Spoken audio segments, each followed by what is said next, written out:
안녕하십니까, 정영태 교수입니다. 이번 동영상에서는 다른 사람이 나를 따르게 하는 방법, 다른 사람이 나와 행동을 함께 하는 방법 또는 기술에 대해서 얘기를 해볼까 합니다. 다른 사람이 나를 따르게 하는 방법에는 대략 6가지가 있습니다. 첫 번째는 힘, 강제력에 의해서 나를 따르게 하는 것이죠. 총칼이라든지 주먹을 써서 나를 따르게 하는 것입니다. 두 번째는 보상을 이용하는 방식입니다. 돈이라든지 또는 식품이라든지 그런 물질적인 어떤 귀중한 것, 아니면 사랑이나 인연 같은 비물질적인 어떤 귀중한 것을 내가 제공함으로써 상대방을 나를 따르게 하는 방법입니다. 세 번째는 내가 어떤 자리를 차지하게 되면 그 자리에서 생겨나는 어떤 권한이 있습니다. 그 권한 때문에 다른 사람이 나를 따르게 되는 것이죠. 총장이면 총장, 과장이기 때문에 생기는 권한, 그것 때문에 따르게 만드는 방법입니다. 즉 권위에 의한 복종을 유발하는 방식입니다. 네 번째는 종거적 권한이라고 얘기하는데, 이것은 내가 다른 사람이 갖지 않은 우수한 어떤 성격을 가졌다든지 일 처리 능력을 가졌을 경우 다른 사람들이 나를 추종하는 것입니다. 그래서 다른 사람이 나를 따르게 하는 방법이 있습니다. 다섯 번째는 전문 지식입니다. 특정 분야에 다른 사람보다 깊이 있고 폭넓은 전문 지식을 가지고 있을 경우 다른 사람이 나를 따르게 하는 것이죠. 마지막으로 다른 사람이 귀중하게 생각하는 정보를 가지고 있을 경우 다른 사람이 나를 필요로 하게 되는 것이죠. 그러면 나를 따르게 하는 것이죠. 즉 정보에서 생겨나는 권력이 있을 수 있습니다. 이 중에서 오늘은 강제력에 대해서 살펴보도록 하겠습니다. 그러면 먼저 강제력에 대해서 알아보도록 하겠습니다. 강제력이라고 하는 것은 상대방이 중요시 생각하는 가치, 그게 뭐 돈일 수도 있고요, 목숨일 수도 있을 겁니다. 그러한 중요한 가치를 상대방이 원하지 않더라도, 즉 상대방의 의사에 반해서라도 그것을 빼앗아 올 수 있는 능력, 박탈할 수 있는 능력을 얘기를 합니다. 그렇게 하는 이유는 상대방이 내가 원하는 행동을 하도록 하기 위한 것이겠죠. 물론 이제 보복성도 있습니다. 분노 컨트롤이 안 되는 사람은 다른 목적 없이 상대방을 죽이거나 괴롭히는 것 자체를 목적으로 하는 경우도 있지만, 일반적으로는 상대방이 내가 원하는 행동을 하도록 하기 위해서 이제 강제력을 쓰게 되는 것이죠. 이러한 강제력은 이제 여러 가지 방법, 수단이 이제 동원이 될 수가 있는데, 가장 대표적인 것이 이제 법규가 되겠습니다. 법을 어기게 되면 처벌을 받게 돼 있잖아요. 엄청난 위협이 되는 것이죠. 그리고 두 번째는 경제적인 수단이 있을 수 있습니다. 벌금을 매긴다든지 무역 제재를 가해서 어떤 나라에서 필요하는 어떤 에너지, 석유 이런 것들이 들어가지 못하게 하는 것이죠. 그 다음에 세 번째는 이제 공권력, 경찰력이라든지 이런 것들을 써서 행동을 못하게 할 수도 있는 거니까 물리적 폭력도 이제 수단이 되고요. 그리고 이제 집단 따돌림을 한다든지 또는 이제 결별을 선언한다든지 등등 이런 심리적인 압박을 가하는 것도 하나의 수단이 될 수가 있겠습니다. 그런데 이러한 어떤 강제력이라고 하는 것이 적각 효과는 볼 수가 있습니다. 적각 효과는 볼 수가 있고 의외로 이제 효과가 클 수도 있는데, 그래서 어떤 사람들이 이걸 즐겨 쓰는 경우도 있는데요. 근데 여러 가지 문제가 발생할 수가 있습니다. 잘 아시다시피 강요하는 걸 좋아하는 사람은 아무도 없어요. 그래서 강요하게 되면 반발을 하게 되고요. 어쩔 수 없이 복종을 한다 하더라도 나중에 이제 복수를 하거나 보복을 하려는 경향이 생깁니다. 특히 이제 납득할 만한 이유가 없을 때 강요당하면 더욱더 이렇게 이제 되죠. 그 다음에 두 번째 이제 강제력이 갖는 한계는요, 비용이 많이 들어요. 실제로 이제 위협을 가한단 말이에요. 네가 이걸 하지 않으면 내가 이걸 안 주겠다.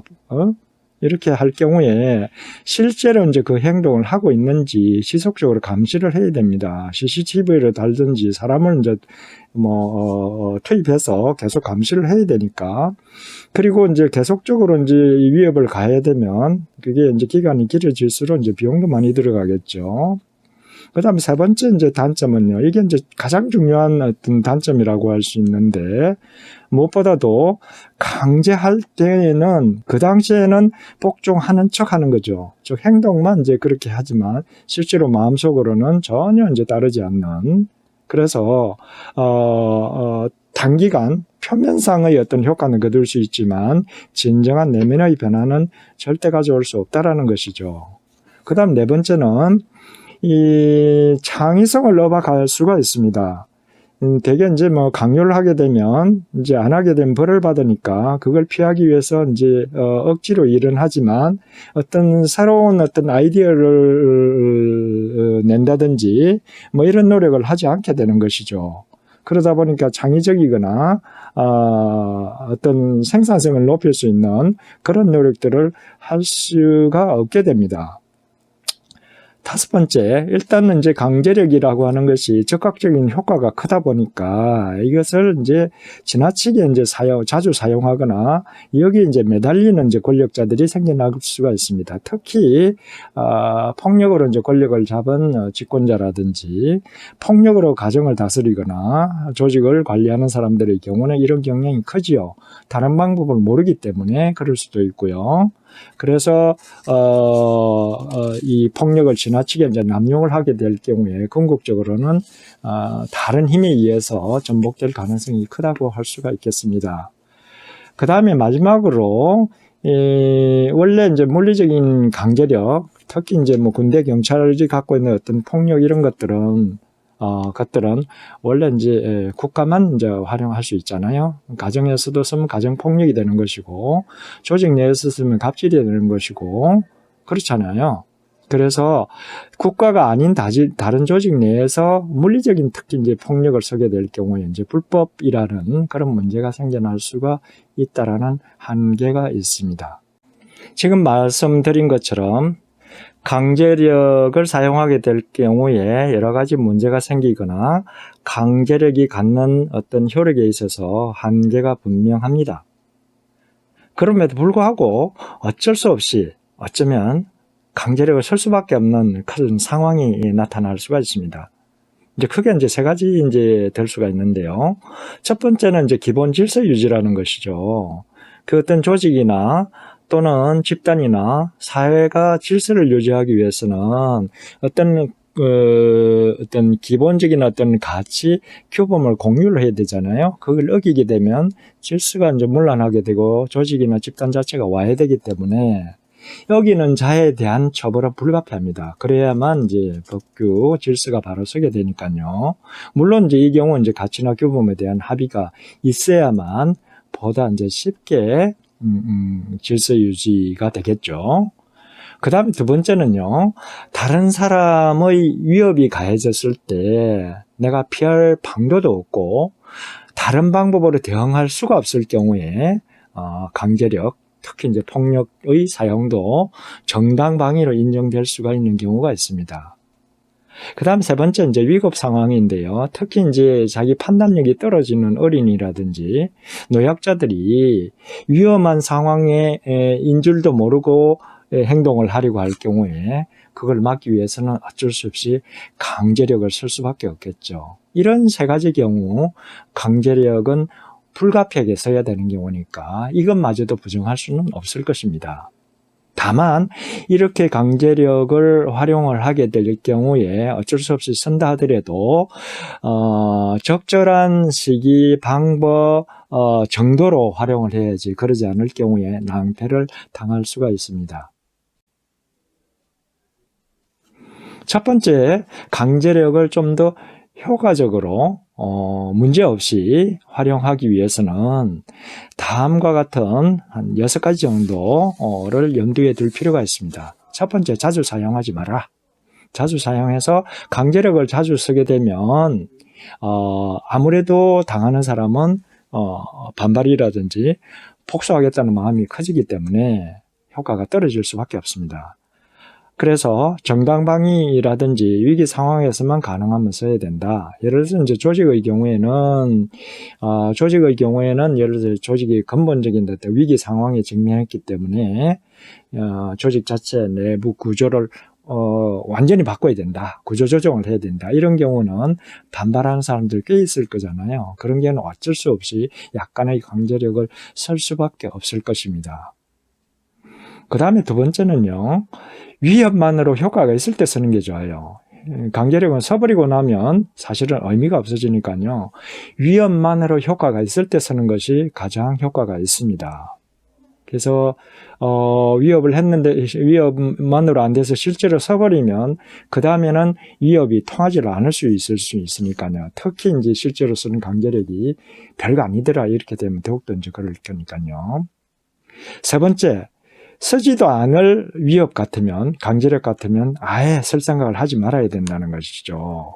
그래서 만약에 이제 강제력을 쓴다 그러면 진짜 상대방이 듣지 않을 경우는 쓰겠다라는 생각을 가지고 써야지, 그래야 상대방이 쓸 것이라고 믿을 수도 있을 테니까요.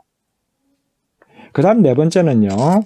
실제로 상대방에게 타격을 줄 수 있는 능력이 있어야 되고 그것을 실제로 사용할 의사가 있어야 됩니다. 의사가 있다라는 것을 무엇보다도 상대방이 믿어야만이 그것이 효과를 거둘 수가 있거든요.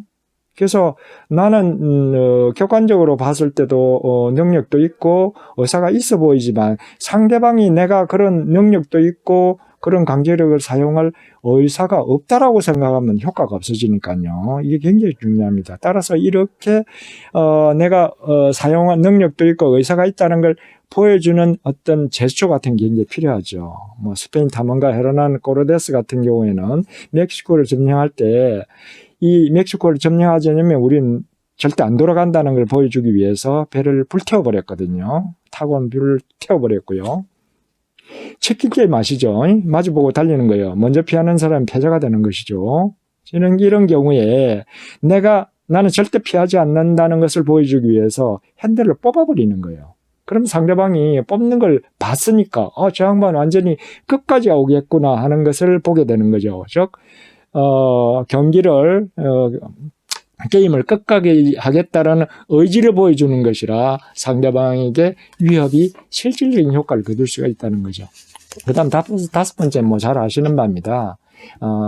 처벌을 하든지 하게 될 경우에 일관된 어떤 기준을 적용을 해야 된다는, 누구에게나 똑같이 이제 적용을 해야 된다라는 것이죠. 그래야 그 다음에 이제 다른 사람에 대한 효과가 나타날 수 있으니까요.